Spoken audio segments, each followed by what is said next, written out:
Lorain city leaders are cracking down on short-term rentals before it becomes a long-term problem. City officials say the city has seen a recent surge in the number of homes being used for short-term rentals like Airbnb, and that surge has been accompanied by growing complaints from nearby homeowners. News 5's Jordan Vandenberg explains why. With its lakefront views and picturesque streetscapes, there's a lot to like about East Erie Avenue in Lorain. It's what drew Robert Stein here a decade ago. It was a domestic tranquility purchase. And it's what he is adamant about protecting now.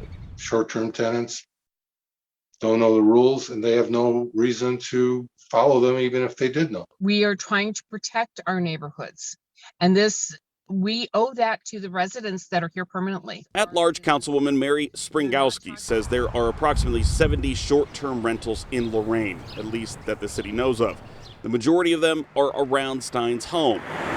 And it's an unregulated business. And the surrounding neighborhood. Nobody knows them. They don't know the regulations. And nobody's enforcing it because nobody knows anything about them. And so seems like a recipe for several kinds of disaster. Stein says the short-term rental near his home has led to a number of issues, including instances of Airbnb guests trespassing on his property to access the lakefront. Springowski and other city leaders have had enough, and they're exploring whether to require short-term rental owners to apply for zoning variances or enact new regulatory legislation. We're not talking about a home.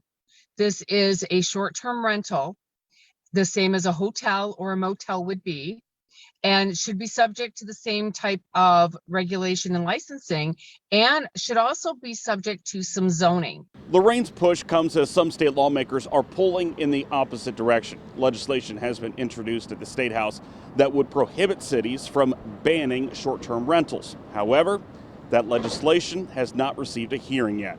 Springowski says Lorain warmly welcomes tourists and visitors, and that any move that the city makes will have to strike a balance. And it can be a very delicate maneuvering. In Lorain, Jordan Vandenberg, News 5.